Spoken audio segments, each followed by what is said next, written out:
Okay, so let's talk about something really fascinating. There's this huge cultural shift happening right now, and it's a total paradox. I mean, you've probably heard the news stories, right? Faith is on the decline. But at the exact same time, on our phones, on our screens, something else is bubbling up. A massive spiritual revival is taking shape, and it's being led by a generation that, honestly, nobody saw coming.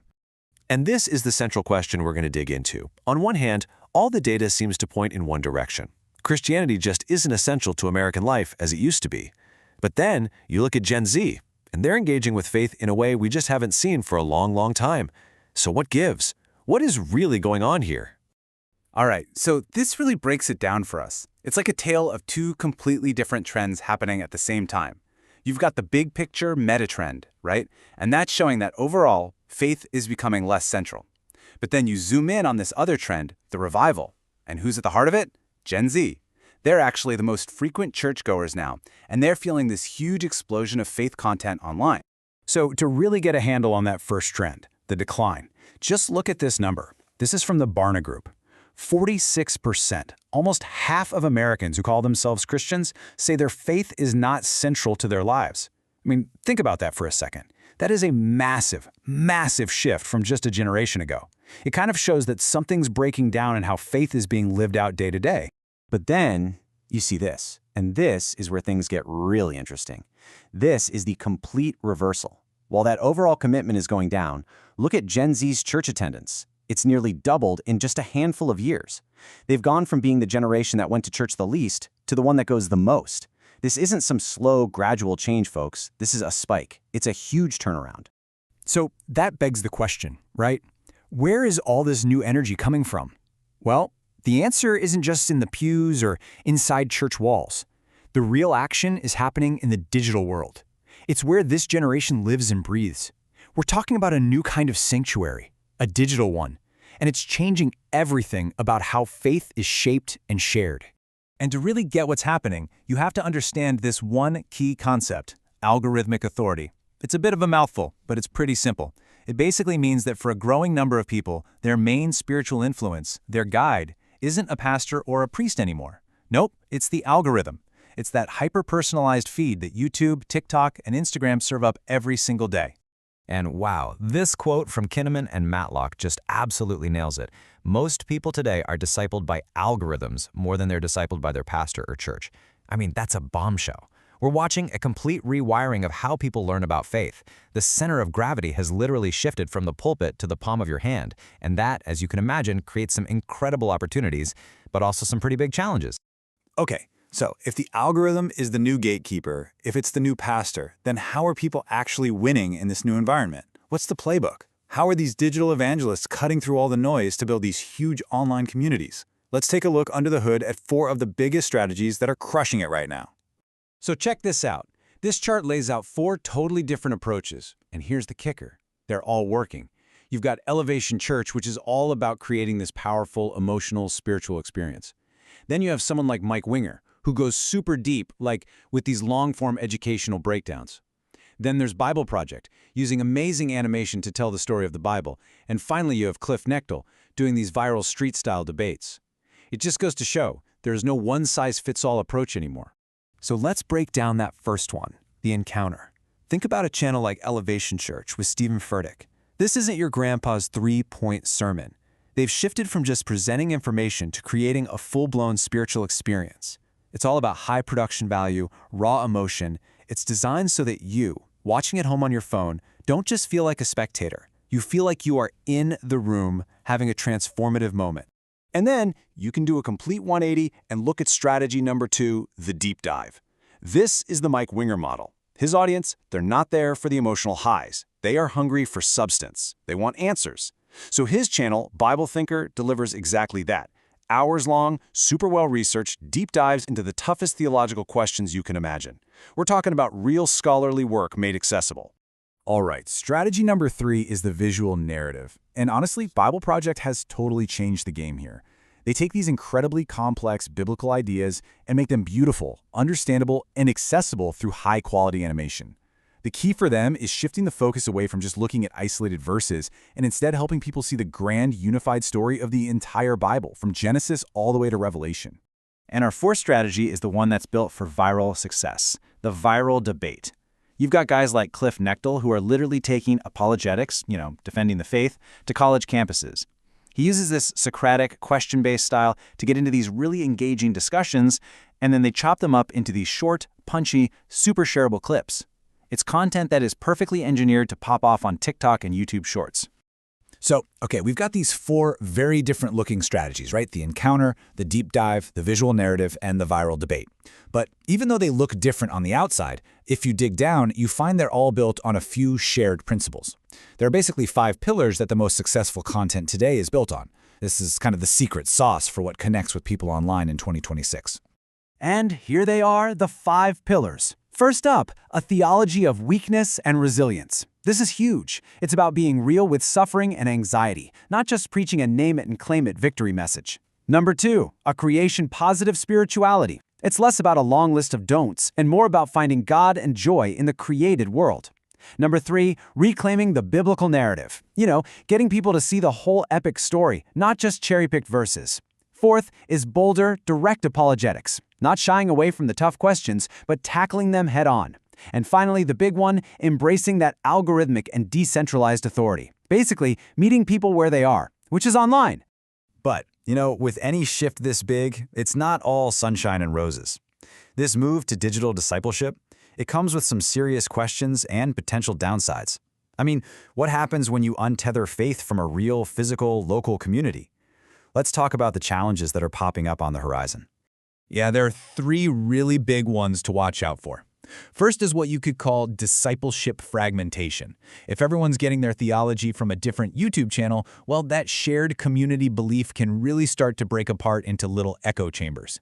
Second, the local church can get bypassed. A digital connection is great, but does it replace that face-to-face community and accountability? That's a huge question. And third, and this one is pretty scary, is the AI threat. With deep fakes getting better and better, telling truth from fiction online is about to get a whole lot harder. So look, this new digital sanctuary gives us access to amazing teaching and connection like never before. There's no doubt about that. But as our spiritual lives get more and more curated by code that we can't see and don't control, it leaves us with a really big, unavoidable question. When your faith is curated by an algorithm, who is the real pastor?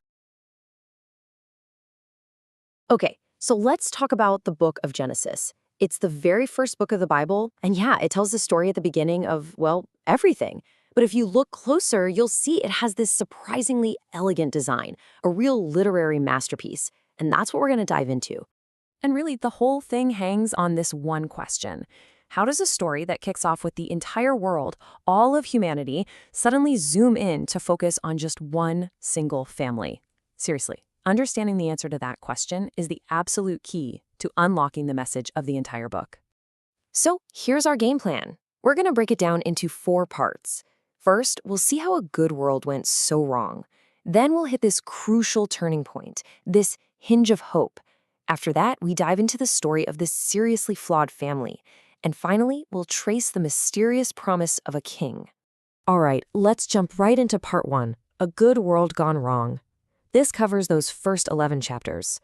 Think of this as the wide-angle lens, the big picture story of God and the whole world. So the book opens up with God bringing order and just breathtaking beauty out of darkness and chaos. And he says it's good, not once, but 7 times. At the very peak of this creation, he makes humans in his divine image. Now, this is crucial. They're meant to rule the world for him, to be like little mirrors reflecting his goodness out into creation. But instead of trusting God, the humans decide they want to call the shots. They want their own definition of good and evil. They rebel. And that single choice, that one act of defiance, just unleashes this tragic downward spiral. Relationships break, and the world just spins out into violence and death. And boy, does it escalate quickly. Right away in the garden, trust is shattered. Then, with the very first brothers, Cain and Abel, murder enters the world. Things get so corrupt that God has to wash the world clean with a flood, saving only Noah's family. But you know what? Even that doesn't fix the root problem. humanity's rebellion hits its peak at the Tower of Babel, and God has to scatter them across the face of the earth. Which leaves us with this huge, massive question just hanging in the air. After all of this failure, after humanity is completely scattered and divided, what in the world is God going to do to rescue and redeem his creation? Well, the answer comes in what is basically the hinge of the entire book, chapter 12. This is the moment where the whole story pivots and we get this unexpected, brilliant glimmer of hope. And this is where you see the book's incredible design. The author basically takes the camera from this super wide shot and just zooms all the way in. The story shifts from God and the world in chapters 1 through 11 to God and one family for the rest of the book. And that family starts with this one guy, Abram, who later gets renamed Abraham. I mean, he's a nobody from a city of scattered rebels, and yet he is God's surprising answer to the problem of a world gone completely wrong. God makes this official commitment to Abraham, what the Bible calls a covenant. He promises to bless him, give him a ton of descendants, and a new land. But here's the kicker. God isn't just blessing Abraham for his own sake. The whole point is that through Abraham's family, God's blessing is going to flow back to all the scattered families of the earth.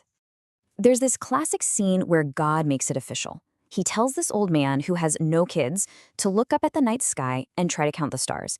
That's how big your family will be, God says. And Abraham, against all logic, just trusts him. He believes the promise. And that act of faith becomes the foundation for everything that's about to happen. Which brings us to the whole second half of the book, chapters 12 to 50. So God has this incredible plan and this unbreakable promise, but he's chosen to work it all out through one seriously flawed family. So as you read through all the stories of Abraham, his son Isaac, and his grandson Jacob, you're going to feel this constant tension. On one side, you have just repeated, spectacular human failure, and on the other side, you have God's absolutely unwavering faithfulness to his promise. It's this back and forth that drives the whole narrative. And I mean, talk about family failure. Abraham is so afraid for his own life, he passes off his wife as his sister, not once but twice. He and Sarah get impatient and try to force God's promise to happen on their own terms, creating this huge family disaster. And their grandson, Jacob, whose name literally means deceiver, well, he totally lives up to it, cheating his own brother. And yet every single time God remains faithful, he bails them out, he rescues them from their own messes. He just keeps reaffirming his commitment to bless them and the world through them. It's unbelievable. Okay, this all leads us to the climax of Genesis. The author has been weaving this mysterious thread of hope through the whole story, a promise that started way, way back in the beginning. Remember way back in Genesis chapter 3, right after the rebellion in the garden? God makes this really cryptic promise to the snake. He says that one day a descendant of the woman, a seed, is going to come. And this descendant will be a kind of wounded victor who will crush evil at its source, but get wounded in the process. What's that all about? Well, the rest of Genesis is basically tracing this thread of hope. First, it's this general promise of a human victor. Then it gets narrowed down. This victor is going to come from Abraham's family, the very family chosen to bless all the nations. And finally, right at the end, it zooms in on one specific family line. On his deathbed, old Jacob gives this amazing prophetic blessing over his 12 sons. And when he gets to his fourth son, Judah, he makes this stunning prediction. He says a royal scepter will belong to Judah's line, a future king will come from this tribe, and he will command the obedience of all the nations, finally fulfilling God's promise to restore his blessing to the whole world. And that's where the book of Genesis ends. It leaves us with this completely dysfunctional family living in Egypt, clinging to this mysterious promise of a future king that's still way off in the distance. And it just forces you to ask, is this really God's plan? To rescue the entire world through this family of failures and this far-off hope of a king? The book of Genesis' answer is a resounding yes. And it just invites you to turn the page and see how the story continues. All right, today we're going to embark on a pretty incredible journey. We're diving into the minds of three absolute titans of Christian thought. We're going to explore their profound and, yes, sometimes challenging, but always fascinating worldviews, the very frameworks that have shaped belief for centuries. So let's just start with maybe one of the most jarring sentences in all of American religious history. Wow. This is Jonathan Edwards at his most raw, his most intense. I mean, this is a statement that is absolutely designed to shock you, to wake you up, and to force a direct confrontation with the divine. It just immediately sets the stage for the high-stakes reality these thinkers were living in. So, who exactly are our guides on this journey? Well, first we have the philosopher, Thomas Aquinas, who built this just towering cathedral of logic. Then you've got the revivalist, Jonathan Edwards, who came along and set the soul of a nation on fire. And finally, the preacher, Charles Spurgeon, whose voice just thundered with the drama of salvation. 3 completely distinct minds, all on one shared pursuit of the ultimate truth. Now, to even begin to understand the others, we have to start with this foundational distinction from Aquinas. The thing that's so interesting here is how it contrasts 2 totally different ways of seeing God. On the left, you have the common idea, right? God is the supreme being. He's at the top of the cosmic ladder. But for Aquinas, this was a massive, profound error. He argued for the view you see on the right. God is not a being at all. He is being itself, the very ground of reality that allows anything and everything else to exist. The fancy term for this is ipsum esse subsistens. Yeah, it's a dense Latin phrase, I know, but the idea behind it is absolutely revolutionary. See, for you and me, what we are, our essence, is different from the fact that we are, our existence. But Aquinas says, for God, his essence is his existence. He is the pure, uncaused, totally self-sufficient act of to be. And this right here brilliantly illustrates the consequence of that idea. If God were just the highest being, his presence would have to compete with ours, kind of like 2 things trying to be in the same place at the same time. But as being itself, God can enter his creation without destroying it. And the perfect biblical image for this from Exodus is the burning bush. It's blazing with the divine presence, but it isn't consumed. In fact, it becomes more radiantly itself. You see, this isn't just some abstract philosophy. It leads to a really deep personal question. If God's presence actually makes you more you, not less, what does that mean for your life's purpose?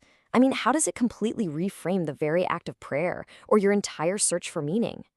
Okay, let's move to our next guide and see how this all connects. We're going to jump forward about 500 years to colonial America, right in the middle of the Great Awakening.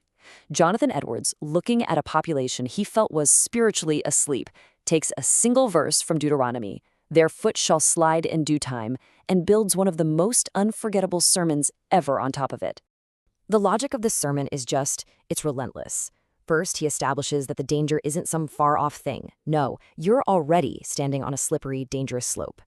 Second, your potential fall, that's not someone else's fault. It's the natural result of your own weight, your own choices. And third, the only thing preventing that fall from one moment to the next is the active, sovereign will of God holding you up. And this, of course, leads to the central, challenging question of Edwards' entire work. Is he just painting a picture of a cosmic tyrant? Or is this the desperate plea of a loving God, using the language of terror like a spiritual alarm clock, trying desperately to wake people up before their foot does in fact slide? Now, let's turn to our final guide, the Prince of Preachers, Charles Spurgeon. He also talks about terror, but he sees it as the prelude to deliverance. Here, he's painting that famous scene from Exodus. Israel is trapped. The Egyptian army is breathing down their necks. The Red Sea is right in front of them. In his words, their hopes blighted and their joys ended. It's over. And then, the miracle. Spurgeon's language here is just pure poetry. He describes the parted sea not just as dry land, but as this corridor with a wall of alabaster on either side, with the waters themselves frozen by the lips of God. What an image! It's a picture of immense, perfectly controlled, saving power. And the triumph? It's absolute. The victory song that Moses sings isn't just about escape. It's about the total, complete destruction of the fret. The horse and his rider hath he thrown into the sea. Spurgeon really emphasizes the finality of it. There is not one of them left. Deliverance means the enemy isn't just defeated, it's gone. So, how does a revival like this happen? Well, Spurgeon, drawing from the prophet Ezekiel's vision of the Valley of Dry Bones, he outlines this 2-part process. First, there's the human responsibility, preaching to the bones. You have to declare God's truth even to people who seem spiritually lifeless. But that alone just creates a stir. The second part, he says, is absolutely crucial. Praying to the wind, pleading for the very breath of God's Spirit to give true life. Spurgeon's dramatic story forces us to reflect, doesn't it?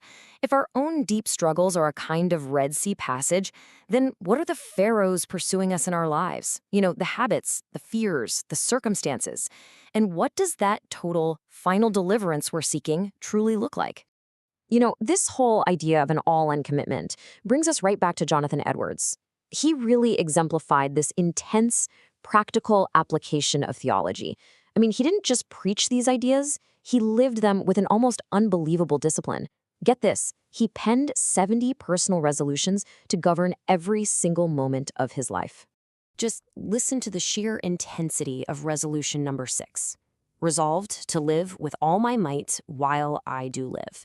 This isn't some vague wish to live well. It's a commitment to pour every single ounce of his energy and vitality into his existence. Every single day, a life of total conscious effort.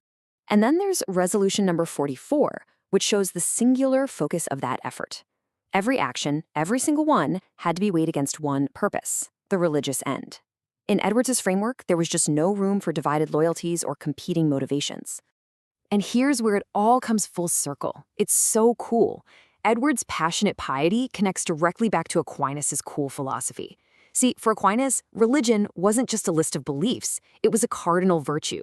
It was the moral excellence of rightly orienting your entire life, every choice, every action, toward God as your ultimate purpose, your last end. Edwards' resolutions are basically this virtue put into action. Despite all the fiery sermons, Edwards' view of history was profoundly optimistic. He believed that the preaching of the gospel in his day would gradually lead to a golden age of peace and faith on earth, the millennium. And he thought this would be followed by a brief, final rebellion, which would then trigger Christ's ultimate return and the final judgment. It's a vision of history moving toward glorious fulfillment.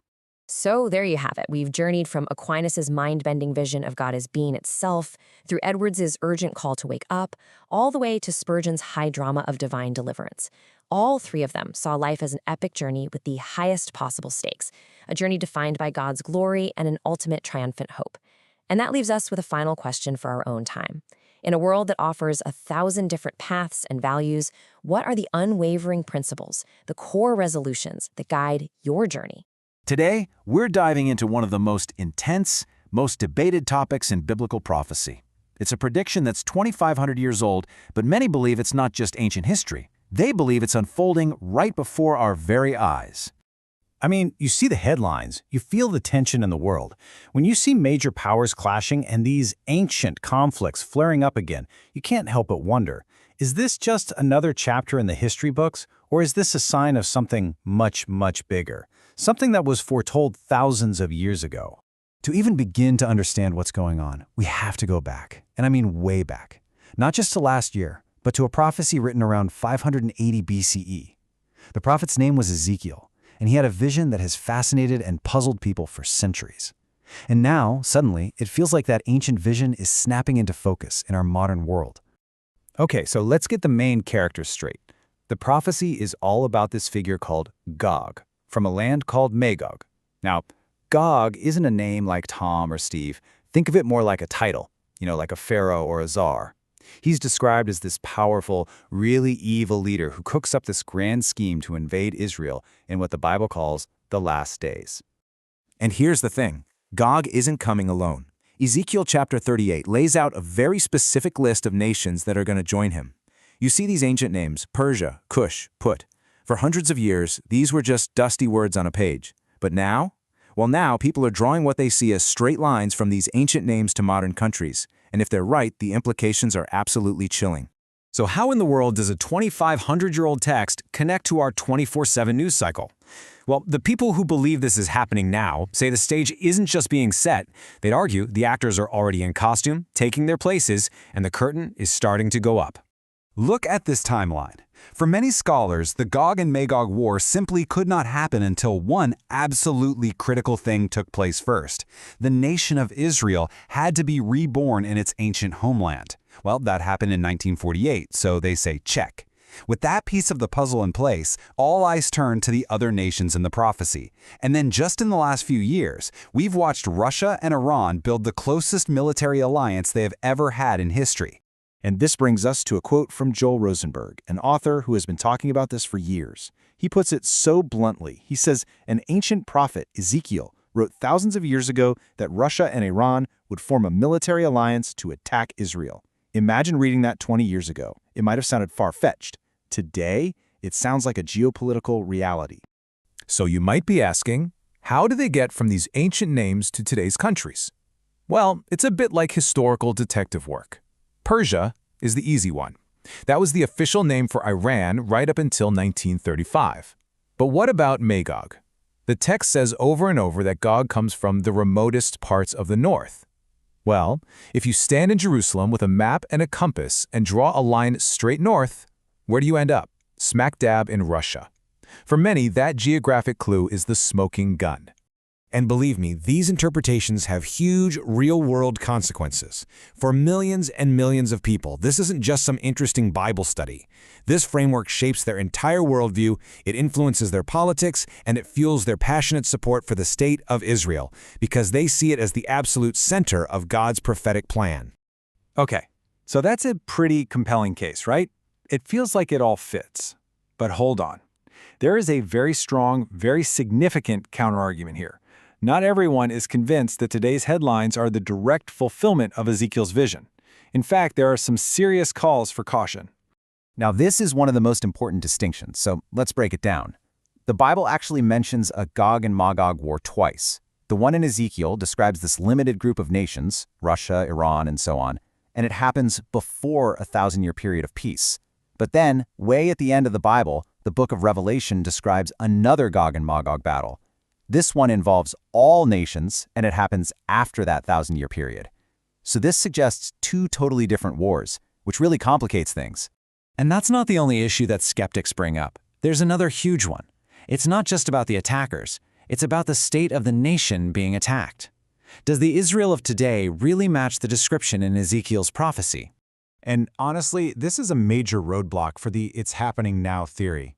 Ezekiel 38 is super specific. It says that when Gog attacks, Israel will be living in safety. It calls them a peaceful and unsuspecting people living without walls. Now, think about modern Israel. It's a nation with one of the most powerful militaries on earth, with border walls, an Iron Dome defense system. Critics say that is the exact opposite of a peaceful, unsuspecting, unwalled nation. For them, this crucial condition just hasn't been met. And on top of that, many theologians point directly to the words of Jesus himself as a kind of warning against getting too carried away. In the Gospel of Mark, Jesus tells his followers, hey, you're going to hear about wars and threats of wars. He says, don't freak out. This stuff has to happen, but the end is not yet. It's seen as a call for a posture of wisdom and readiness, not panic in date setting. So, where does all this leave us? We have two very different ways of looking at the exact same ancient text. One side sees the geopolitical chess pieces moving into their final, prophesied positions. The other side is hitting the brakes, saying, whoa, not so fast. There are some crucial conditions that just aren't there yet. Let's try to wrap our heads around this whole debate. This chart really helps lay it all out. Both sides agree. Israel's rebirth in 1948 was a huge, prophetic-level event. But after that, the views really split. Is the Russia-Iran alliance the prophesied invasion force, or is it just a temporary political partnership? Is Israel's current state of high alert the calm before the storm, or is it proof that the prophecy isn't ready to be fulfilled? It's really a debate between seeing the foreshadowing and waiting for the literal fulfillment. So, after hearing all of this, what are we supposed to do with it? Well, according to many of the thinkers we've looked at on both sides of the argument, maybe the point of prophecy isn't to give us a secret code to predict the future, to let us pinpoint the end of the world on our calendars. Maybe, they argue, the purpose is found in a totally different perspective. This quote from the Gospel of Luke kind of shifts our whole focus. It moves it away from looking for signs in the sky or in the headlines and toward an internal, present reality.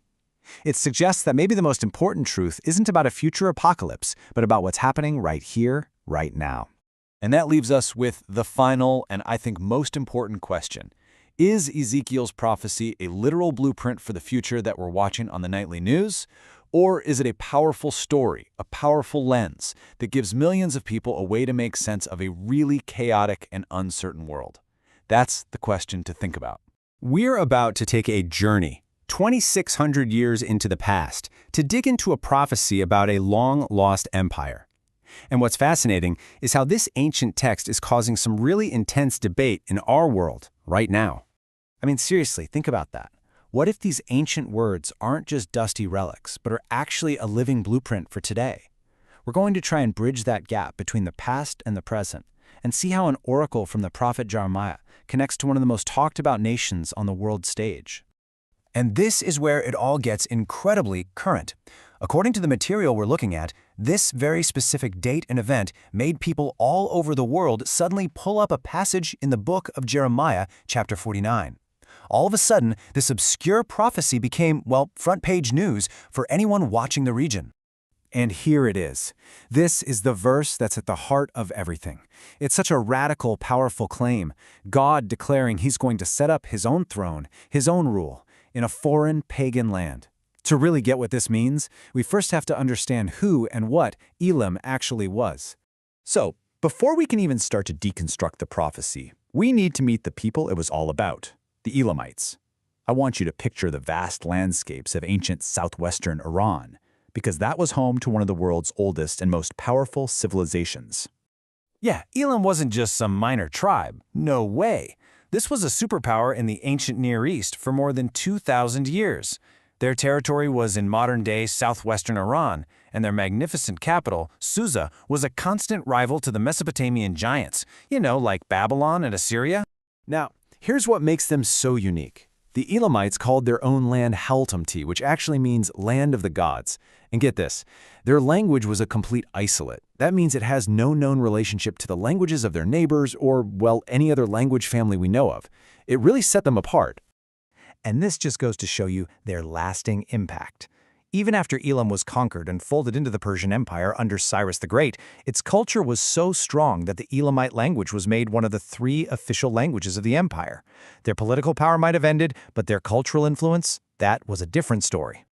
Okay, so with that history in mind, now we can turn back to the prophecy itself. Jeremiah's oracle lays out this very specific chain of events, a kind of threefold judgment that was supposed to bring this ancient superpower to its knees.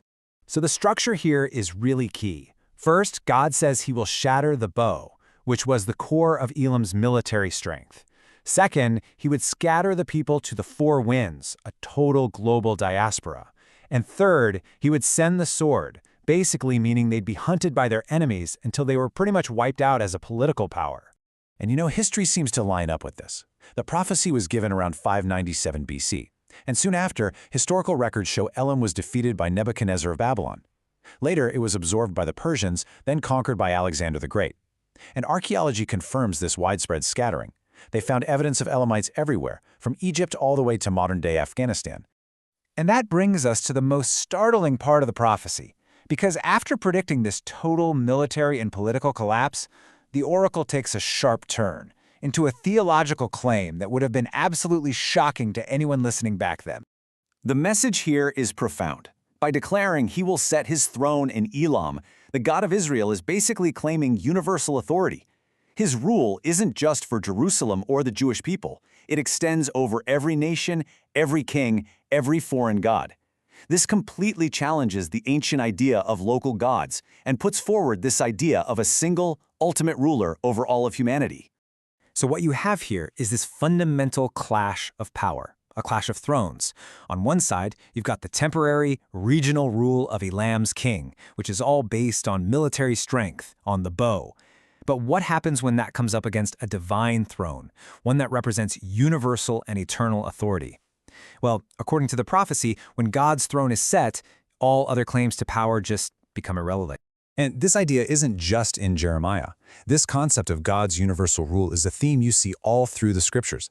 Like Psalm 22 says, "Dominion belongs to the Lord, and He rules over the nations."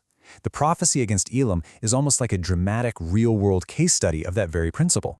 All right, so the big question: how does any of this ancient history connect to our modern world? Let's bring this whole story full circle and look at how these ancient words are being interpreted today, specifically in the context of modern Iran. This timeline gives us a really great snapshot. You go from the original prophecy to its historical fulfillment. Then you even see the Elamite identity continuing into the New Testament, where they're listed as being present at Pentecost. And that brings us right up to today, where this prophecy is being looked at through the lens of current events. So one major modern interpretation is geopolitical. In this view, Elam is seen as a stand-in for modern Iran. And the bow, that source of their might, is interpreted as Iran's ballistic missile program and its nuclear infrastructure. So why does this matter? Because for some, this ancient text is being read as a potential roadmap for future military conflict in the Middle East. But then there's another, equally powerful way to look at it. This one focuses on the prophecy's final verse, which actually promises restoration. In this spiritual view, setting God's throne in Elam isn't a political takeover. It's about God establishing his rule in the hearts of the Iranian people. It suggests that a nation's ultimate destiny isn't defined by its government, but by a spiritual awakening happening among its people. And the scale of this reported revival is, well, it's staggering. According to mission organizations mentioned in our sources, it's estimated that over 1 million Muslims in Iran have converted to Christianity just since the 1979 revolution. It's often described as one of the fastest-growing Christian movements anywhere in the world. This movement is happening mostly through a hidden, underground network of secret house churches. We're told it's fueled by this deep disillusionment with the state religion. People gather in homes to worship and study, all while facing the constant threat of persecution. For many who hold this view, this is the ultimate fulfillment of the prophecy, God setting his throne not in a palace, but in these hidden communities of believers all across the nation. So, we end with this thought. The Oracle of Elam, whether you see it geopolitically or spiritually, it raises a huge question about power. It suggests that maybe the final story of a nation isn't written by its armies or its politicians, but by a sovereign hand that works in ways we might not fully understand. What does that mean for the world today? It's something to think about. When you hear the word Israel, what's the first thing that comes to mind? Is it the ancient people you read about in the Bible? Or is it the modern nation-state that's always in the headlines? You know, it's a question with some pretty huge implications, not just for history, but for how a lot of people see the future playing out. And in this explainer, we're going to unpack that very thing. So this is really the big question we're diving into today. Are they one and the same? Or are we talking about two completely different things that just happen to share a name? Because whichever way you answer that, it totally changes how you read Scripture and how you read the news. All right, so to get to the bottom of this, here's how we're going to break it down. First, we'll define our terms. Got to be on the same page. Then we'll look at a really specific set of prophecies. After that, we'll explore a major theological disagreement, look at the whole church question, and finally, we'll connect all those dots to the geopolitics happening right now. Okay, first things first. Before we can even get into prophecy, we have to be super clear about what we're talking about. A lot of people use the word Israel like it means the same thing all the time, but in this debate, well, that distinction is everything. So here's the crucial point. When we say biblical Israel, we're talking about a people, a group, bound by a covenant with God, descending from Abraham, Isaac, and Jacob. It's an identity that's all about lineage and faith. But modern Israel, that's a secular political nation-state. It was established in 1948, and it's defined by borders and a government. For a lot of Christians, these are not the same thing at all. And that distinction is the real starting point for this whole conversation. Okay, so keeping that distinction in mind, let's look at the first major viewpoint.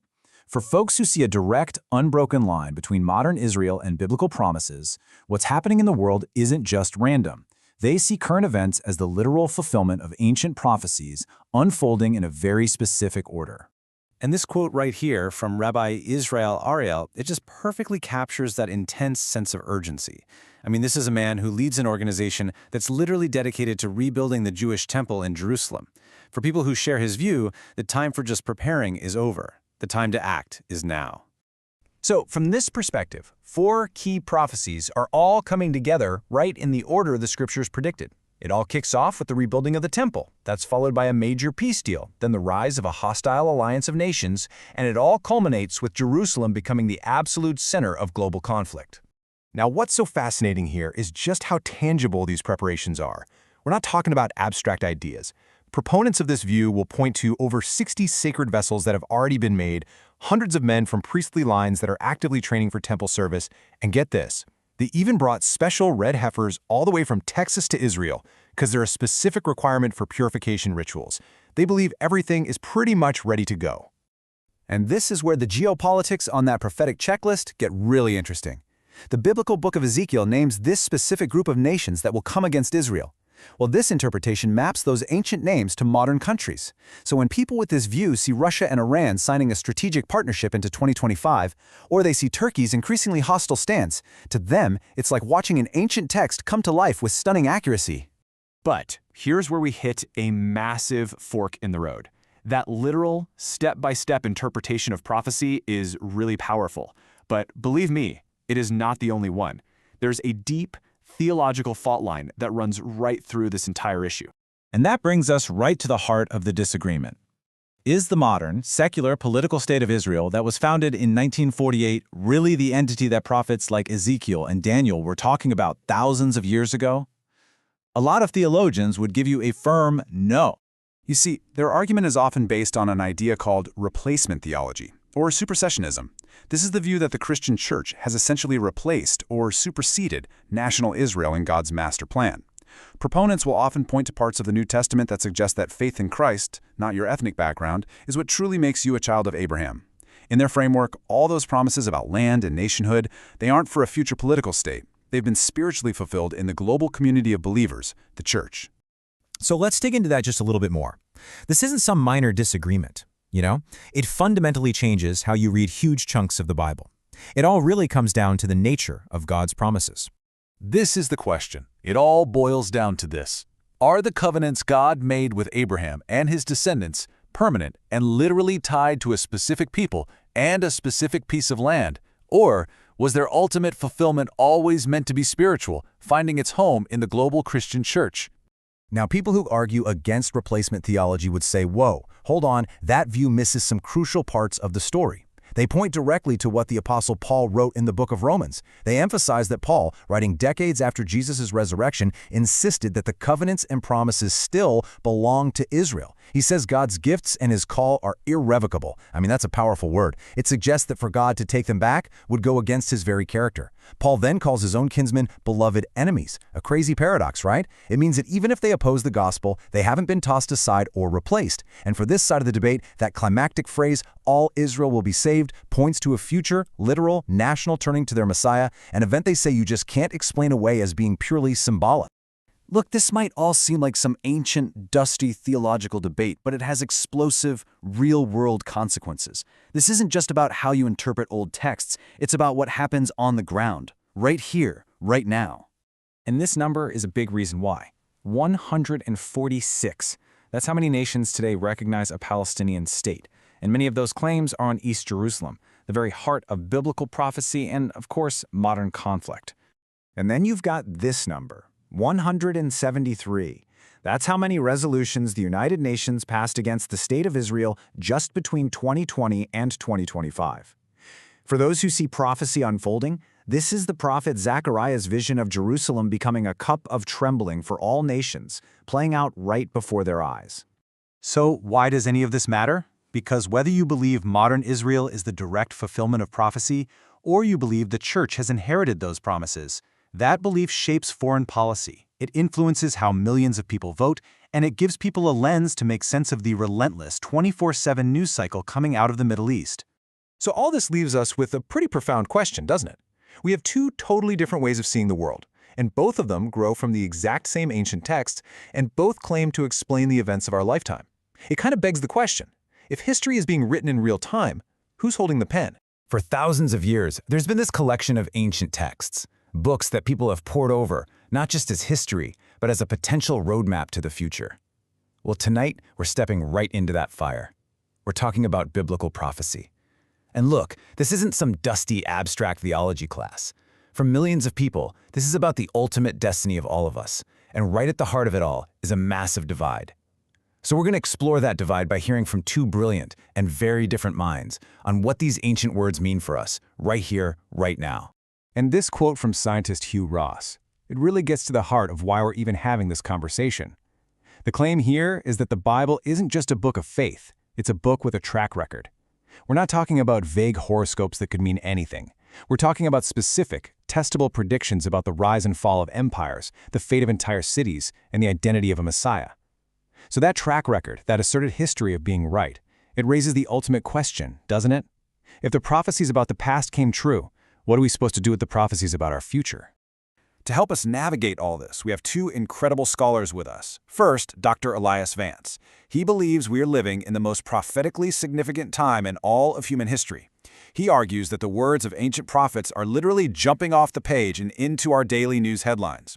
And challenging that view is Dr. Sarah Thatcher. She's a rigorous historian who warns us to be extremely careful of what she calls headline theology. She says that many of these prophecies were actually fulfilled a long time ago, or worse, are being dangerously misread today. So here's what's on the table tonight. Their debate is going to center on 6 of the most critical prophecies out there. We're going to tackle the modern state of Israel, an incredible ancient timeline from the book of Daniel, the deeply controversial identity of the Messiah, the idea of a future temple, and of course the very signs that many believe are pointing to a final, world-changing countdown. All right, let's dive right in with what many people call the single greatest prophetic event of our time, the rebirth of the nation of Israel. Dr. Vance, you've called this the super sign, the one thing that unlocks all other end times prophecy. Why is that? Because it's the undeniable proof of a divine promise. It sets the stage for everything else that's to come. You have to understand, for nearly 2,000 years, the Jewish people were scattered, a nation without a land, a people without a home. And the prophet Isaiah asked this almost sarcastic question you see here, a question that for centuries seemed absolutely impossible. And then on May 14, 1948, against every historical odds, the world got an answer. The nation of Israel was declared in a single day. Think about that. A 2,700-year-old prophecy fulfilled in 24 hours. Just look at this timeline. It shows an unprecedented miracle. After the Romans destroyed Jerusalem in 70 AD, the Jewish people were gone as a sovereign nation. They were scattered across the entire globe, they were persecuted, they were hunted. Now, I challenge you, name one other people group in all of human history that has survived 2,000 years of being scattered without a homeland and then returned to reestablish their nation, speaking their ancient language. It's never happened. This event wasn't an accident, it was a divine appointment that was foretold by Moses, Ezekiel, and Isaiah. Elias, I'm not ignoring the historical significance of 1948. I am simply reading the texts with the care they deserve. Your so-called super sign conveniently overlooks a much earlier and more contextually sound fulfillment. When the prophet Ezekiel talked about a regathering, he was speaking to a people who were in exile in Babylon. That prophecy was fulfilled when the Jews returned from that exile, under Ezra and Nehemiah, to rebuild the temple. You're just ripping a verse out of its historical home to make it fit a modern political event. Babylon. Sarah, that was one nation. The text is explicit. Just look at Ezekiel 37. God promised to gather them from among the nations, plural. Since 1948, Jewish people have come home from over 100 countries, from Europe, Africa, Asia, America, all over. The return from Babylon was just a shadow. 1948 was the real thing. To deny this is to just willfully ignore what the text plainly says. This brings us from a very modern event to a truly ancient and incredibly precise timeline. Dr. Thatcher, let's talk about this prophecy of Daniel's 77s, which is understood to be 490 years.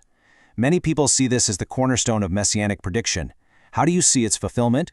It is, and it's a powerful piece of historical evidence. The text predicted that 69 weeks of years, which is 483 years, would pass from the decree to rebuild Jerusalem until the arrival of an anointed one. And, meticulous scholarship has shown that this timeline points with stunning precision to the very week that Jesus of Nazareth entered Jerusalem on a donkey, presenting himself as Messiah, right before he was cut off, or crucified, just like the prophecy said. It's a truly amazing historical anchor for the events of the first coming.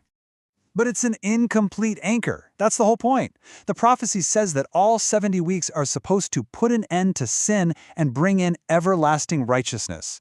Has that happened, Sarah? I mean, just look at the world around us. Has sin ended? Of course not. And that's because the 70th week, that final 7 years, is still in the future. The prophetic clock literally paused after the 69th week. We are living in that pause right now, in what we call the gap. The final 7 years, a time of tribulation like nothing the world has ever seen, will kick off the moment a future world leader confirms a covenant with Israel. Only then will the prophecy be totally complete. This gap theory is precisely the kind of interpretive gymnastics I always warn about. It's a modern invention, something that was really popularized in the 19th century. There is absolutely nothing in the text of Daniel that even hints at a 2,000-year pause in the middle of a sentence. You are chopping up a cohesive historical vision just to justify this cinematic future tribulation that fits your speculative end-time story. The prophecy was fulfilled in its entirety with Christ's arrival and the destruction of the temple in 70 AD, which really sealed that whole covenant era. And this debate over literal versus historical brings us right to a foundational controversy about the very nature of the Messiah, and it's rooted in Isaiah chapter 7. Dr. Thatcher, it seems this entire debate really hinges on how you translate one single Hebrew word. Exactly. The Hebrew word is Alma. Now, while it can mean virgin, its most common, everyday meaning is simply a young woman of marriageable age. So many Jewish and academic scholars argue that this prophecy was actually a sign for King Ahaz back in Isaiah's time, referring to a young woman who was about to have a baby. The idea was that her son's childhood would cover the period before Israel's enemies were defeated. So to build the entire doctrine of a supernatural virgin birth on a word that we know has ambiguity is, from a scholarly point of view, a bit of a stretch. But Sarah, the text explicitly calls it a sign from God. So tell me, what kind of miracle sign is a young woman having a baby? That happens thousands of times every single day. The context demands a miracle. And what's more, the inspired writer of the Gospel of Matthew, guided by the Holy Spirit, definitively translates it into Greek using the word parthenos, which can only mean virgin. This isn't just about language, it's about the entire story of redemption. It points all the way back to the very first promise in Genesis, the seed of the woman. The Messiah had to be born of a virgin to be the perfect, sinless sacrifice for all of us, not tainted by the sin nature passed down through every human father. It's the absolute cornerstone of the Christian faith. And that leads us directly to another prophetic puzzle, these two portraits of the Messiah that seem to completely contradict each other. On the one hand, he's prophesied to suffer and die, but on the other, he's supposed to rule as an eternal, conquering king. Let's start with Isaiah 53. The details here are just breathtakingly specific, written 700 years before the crucifixion. He would be rejected, pierced for our sins, crushed for our failings, silent before his accusers, and buried in a rich man's tomb. This isn't some vague description. It's a point-by-point summary of the trial and crucifixion of Jesus of Nazareth. This is the portrait of the Messiah's first mission, to suffer. And this is what makes it all make sense. It's not a contradiction, it's a sequence of events. This is the very thing that confused the disciples back then. The Messiah had to come twice. First, as the suffering servant to die for sin, and second, as the conquering king, just like Daniel prophesied, to come on the clouds with power and glory and set up an eternal, physical kingdom on earth. Two comings, two totally different roles. Or, Elias, could it be that the suffering servant is a poetic way of describing the nation of Israel itself, suffering in exile for the sins of the world? And maybe the conquering king refers to a spiritual kingdom, one that's established in the hearts of believers, not a literal political kingdom run from Jerusalem. You insist on a kind of literalism that the text might not even require, forcing these two beautiful, poetic portraits into a rigid, sequential timeline. And that very question, literal versus spiritual, brings us to our next critical point, a physical building in Jerusalem, a third temple. Dr. Vance, so many modern end-time scenarios all seem to depend on this one single building being rebuilt. Is it really a theological necessity? It is an absolute, non-negotiable necessity. The Apostle Paul, writing in 2 Thessalonians, gives this chilling prophecy about a future figure, the Antichrist. So my question is simple. How can this man of lawlessness walk into the temple of God and declare himself to be God if there is no temple? For this prophecy to be fulfilled literally, and every other prophecy about Christ's first coming was, a third temple has to be built on the Temple Mount in Jerusalem. It's that simple. And please, everyone, understand this isn't some far-off fantasy. As you can see here, organizations like the Temple Institute in Jerusalem are actively preparing for this right now. They've recreated the sacred golden vessels, they've woven the priestly garments exactly to biblical specifications, and they are even training descendants of the priestly tribe of Levi to perform the ancient rituals. The stage is literally being set as we speak. And you are encouraging a dangerous literalism that is fueling geopolitical conflict and completely ignoring the entire direction of the New Testament. Jesus himself changed the whole paradigm. When he talked about the temple, he was talking about his own body. The New Testament is crystal clear. The temple is no longer a building of stone and mortar. The temple is the body of Christ, the church, the community of believers. To rebuild a physical temple just to start animal sacrifices again would be a huge step backwards, a tragic insult to the finished work of Christ on the cross, who was the once-and-for-all perfect sacrifice. Okay, our final point of debate turns to the signs that Jesus himself is said to have given about the end of the age. Dr. Vance, do you believe we're actually seeing these signs all coming together in our lifetime? Without a shadow of a doubt, in Matthew 24, Jesus lists a bunch of signs, and one of them is this warning. Then you will be arrested, persecuted, and killed. You will be hated all over the world because you are my followers. Just look at this chart. In places like North Korea, Nigeria, parts of the Middle East, just being a Christian can be a death sentence. But it's the convergence that's so unique. It's not just violent persecution. We're seeing a rapid increase in subtle persecution in the West, Christians facing lawsuits for their beliefs, getting censored online, having basic biblical views labeled as hate speech. The global scale of this, both the violent and the subtle, is something we've never seen before. Dr. Thatcher, Elias, persecution has been a tragic and constant reality for Christians for 2,000 years. What about the persecutions under the Roman Emperor Diocletian? That was an empire-wide attempt to completely wipe out the faith. What about the millions killed under 20th century communist regimes? We have to be so careful not to fall into this trap of chronological snobbery, this bias that makes us think our era is the most special, just because we happen to be living in it. Every generation has seen these signs and believed they were the last. And that really brings us to the core of this entire passionate debate. As we've seen with every single point tonight, it all boils down to a fundamental conflict in how you read these texts. Do you see these prophecies as a literal, not yet finished blueprint for the future, or do you see them as spiritual truths and historical events that were fulfilled in the past? That's the lens our two experts are using, and it leads them to profoundly different and completely mutually exclusive conclusions. You know, we didn't declare a winner tonight, because that was never the point. The goal was to really show the depth and the passion of the debate itself. What this evening shows is that these aren't just dusty old arguments. They are living, breathing ideas that shape geopolitics, that inform people's personal faith, and that color how we all think about where we came from and, more importantly, where we might all be going. Which leaves us with one final question to think about. In our modern age of science and data, why do these ancient visions of the end continue to hold such a powerful, unshakable grip on the human imagination? All right, let's talk about a hidden battleground, one that's being fought every single day right on your screen. This explainer is all about the algorithm versus your soul. Okay, so think about this for a second. What if every time you click skip on a video, you're actually doing more than just saving a few seconds? What if that little click is a digital footprint, a data point that reveals something really profound about the state of your soul? You see, for every video out there, creators can see something called a retention graph. Think of it like a digital pulse. It tracks the exact moment viewers lean in, and maybe more importantly, the exact second they decide to bail. It's literally a map of our collective attention. And here's the crazy part. These graphs reveal a pretty harsh reality. Most videos lose over 40% of their viewers in just the first 30 seconds. I mean, that's a huge drop-off right at the start. And look, we've all done it, but we don't really stop to think about what it all means. But what if this massive collective click away isn't just a modern tech problem? What if it's actually the fulfillment of a warning given 2,000 years ago? Yeah, that's exactly what we're going to unpack.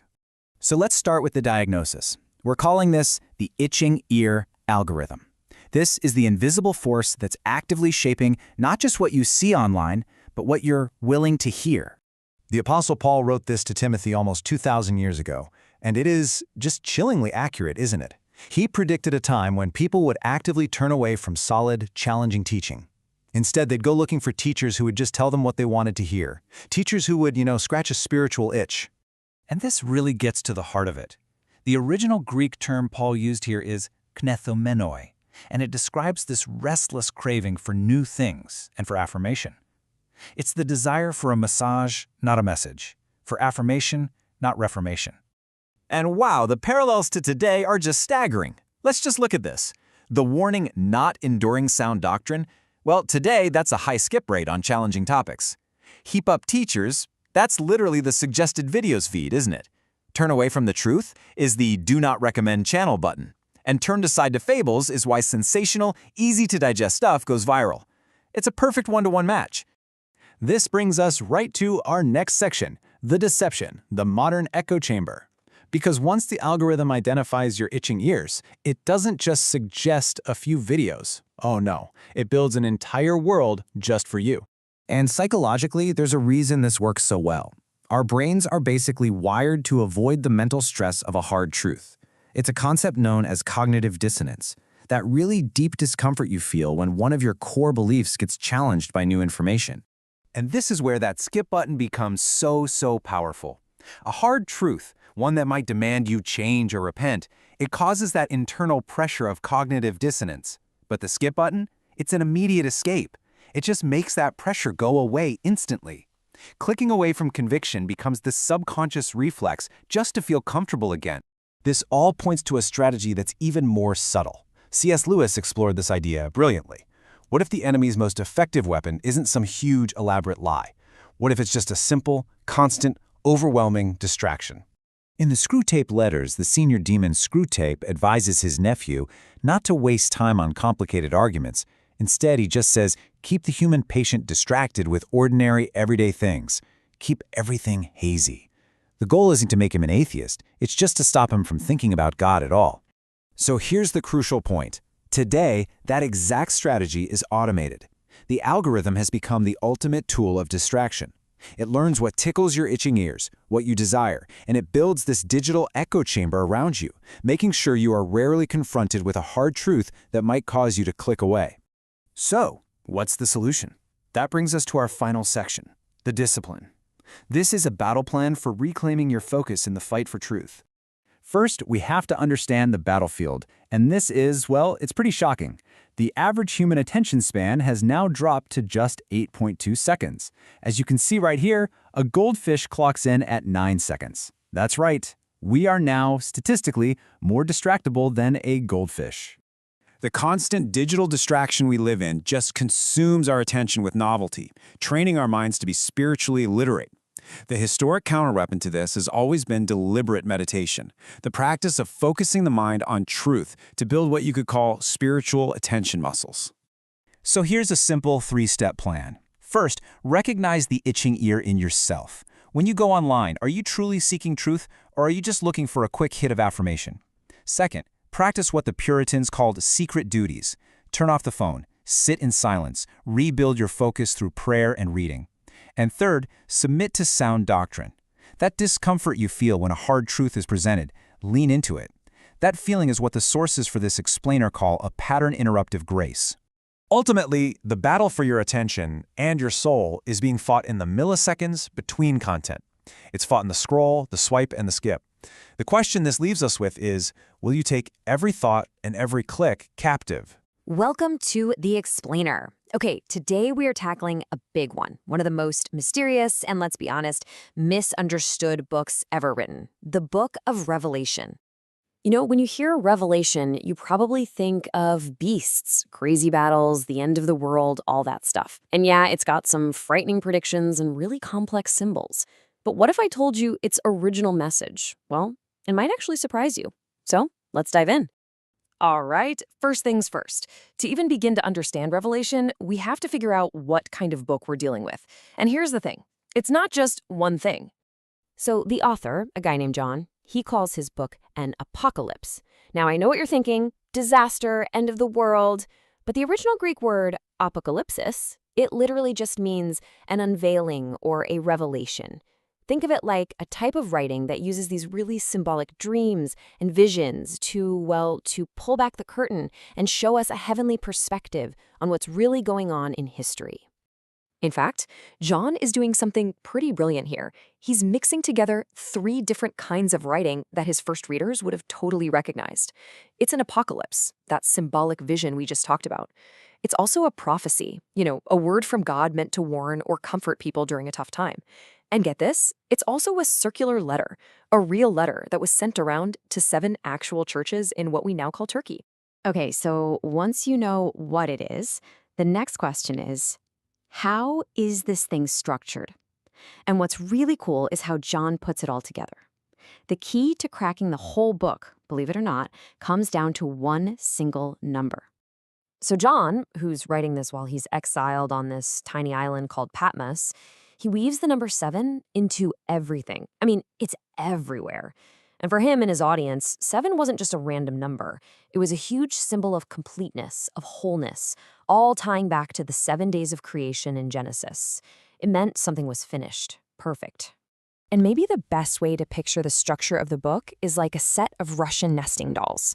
It's such a great analogy because John doesn't lay out God's judgment like a straight linear timeline. Instead, he gives us these repeating cycles that actually fit inside of each other. Here's how it works. First, you have the 7 seals being opened, which unleashes things like war, famine, and death. You've probably heard of the 4 horsemen. But when the 7th seal is opened, the story isn't over. No. Inside the 7th seal, you find the next cycle, the 7 trumpets. And guess what's inside the 7th trumpet? Yep, the final cycle, the 7 bowls of judgment. Each cycle is basically retelling the same story of judgment, but from a slightly different perspective. And it gets more intense each time.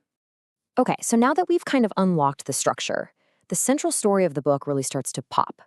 And at its core, it's a cosmic showdown, a tale of 2 massively powerful opposing forces. On one side, you've got the lamb, a lamb that was slain, which is a powerful symbol for Jesus, showing that his power comes from his sacrifice. That's how he wins. But on the other side, you have this terrifying, monstrous beast that crawls up out of the sea. And it's not acting alone. It's getting all its power from a great dragon, which the book identifies as Satan. This beast, with all its heads and horns, it's really a symbol for all the corrupt, rebellious human empires throughout history. The dragon gives it power and authority, and what does it do?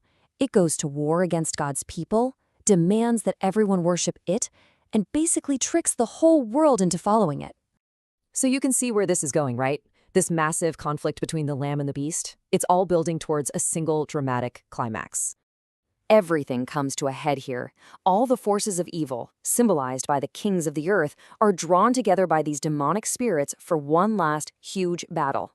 And it happens at a place the book calls Armageddon. And this is the turning point. The entire corrupt world system, which John calls Babylon the Great, it finally comes crashing down. The beast and all its armies, they're totally defeated. And then comes the final judgment, where everyone stands before what's called the Great White Throne. And then an angel makes this huge announcement. Babylon has fallen. It's the definitive end of this rebellious world order that was built on pride and power. Its total collapse is meant to show the absolute and complete victory of God's justice. But here's what's so important, and what a lot of people miss. Revelation doesn't just end with fire and judgment. No way. After all that climax and chaos, we get the resolution, and it's a message of incredible, profound hope and total renewal. So after that final judgment, the old world as we know it, everything marked by sin and death, it passes away. And then John sees this absolutely stunning vision, a new heaven and a new earth, a place where all that old stuff is just gone forever. Right at the center of this brand new creation is this incredible holy city, the New Jerusalem, and it's coming down from heaven. See, it's not just a physical place, it's a powerful symbol of God's renewed world, where he finally lives together with his people in perfect relationship. The book compares it to a bride beautifully prepared for her husband. And this final vision, this is really the ultimate point of the whole book. It's a picture of a new reality, where God himself wipes away every tear. Imagine that. No more death, no more sadness, no more crying, no more pain. Why? Because the former things have passed away. The Lamb has truly and completely won. So, there you have it. The book that kicks off with all this chaos and confusion and crazy imagery, it actually ends with this beautiful vision of peace and total restoration, which leaves us with a really big question to think about. Thanks for watching. All right, let's jump right in. We're looking at something pretty fascinating today, a mashup of the ancient and the ultra-modern. We're talking about a message that was forged way back in the 18th century, but it's being fired through a 21st century tech platform. This is the story of Sermon Academy and how they're trying to scale a 300-year-old message for a new digital-first world. And it all kicks off with this. I mean, what a bold claim, right? Exponential distribution. This isn't just about sharing a few videos online. This one sentence sets the tone for a mission that thinks like a global tech company, but its endgame is something totally different. And that really is the million-dollar question, isn't it? How on earth do you take these deep theological ideas from 3 centuries ago, ideas that literally shaped nations, and make them connect with people today, on their phones, in their feeds? That is the puzzle we are going to unpack right now. So, to get the mission, you first have to understand the message, what they call the payload. And that payload comes from one of the most brilliant minds in American history, a theologian named Jonathan Edwards. His ideas on purpose, beauty, and meaning are, believe it or not, finding a whole new audience today. Now, you have to get the context here. Edwards wasn't just some local pastor writing in a journal. No way. This guy was a central figure in what's known as the First Great Awakening, a massive spiritual revival that just swept through the American colonies. And his most famous sermon? It was delivered right at the peak of this cultural firestorm. His ideas had an immediate, powerful, and culture-shaping impact. The core of his theology is this idea of divine sovereignty. But what makes this so compelling isn't just the doctrine itself. It's Edwards' own story with it. He didn't just accept it. He wrestled with it. He actually called it horrible at first. His personal journey from seeing chaos to finding this incredible stability and joy in it, well, that's the engine behind his work. And it's a journey that really speaks to our own uncertain times. And this quote just nails the beauty he discovered. He argues that things that seem like total opposites, like the strength of a lion and the gentleness of a lamb, actually meet perfectly in one place. You know, in an age where we all feel pulled in a million different directions, this idea of a single, coherent, unified center, that is the kind of profound, timeless payload that Sermon Academy is trying to deliver.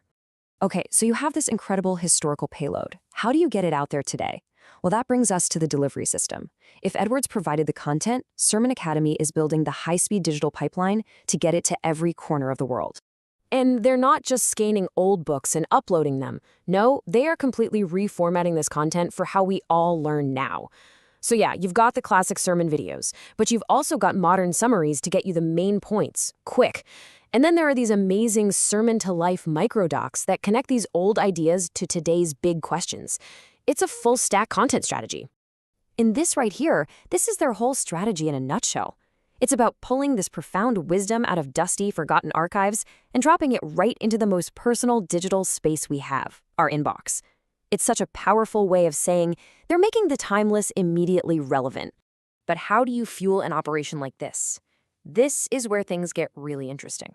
And honestly, pretty disruptive.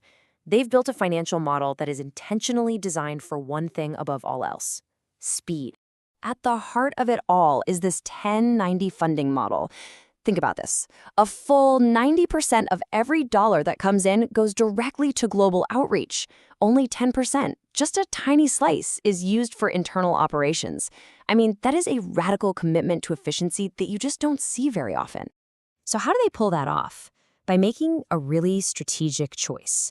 Contributions to Sermon Academy are not tax deductible. Now, at first you might think, well, that's a disadvantage, but they see it as a feature. By opting out of the traditional nonprofit structure, they get the flexibility and agility to just move faster. They can deploy resources without getting bogged down in administrative red tape. So what does that speed look like in the real world? This slide shows you the direct line from a gift to its impact. A donation comes in, and because of that 90-10 split, it is almost immediately deployed to equip pastors in some of the hardest to reach, most difficult places on the planet. It's a super transparent, high-velocity pipeline from support straight to action. Okay, so that's the model. But does it actually work? Let's look at the results. And they lay out their data with the kind of clarity you'd expect from a Silicon Valley startup reporting its KPIs. So, the results of all this: their content has already reached people in 47 different countries. That's not just a number on a slide. That's a legitimate global footprint built with a lean, focused, digital-first strategy. And it's not just about broad reach, it's about deep engagement. Viewers have spent over 4,500 hours with these teachings. That means people aren't just clicking and leaving. They are staying, they're listening, and they're really absorbing this stuff. And this visual just puts it all into perspective. You can see they're using multiple platforms, like YouTube, to build out this diverse international audience. It's a true multi-channel approach designed for maximum dissemination. But here's the point they really drive home, and it's a crucial one. These numbers are not vanity metrics.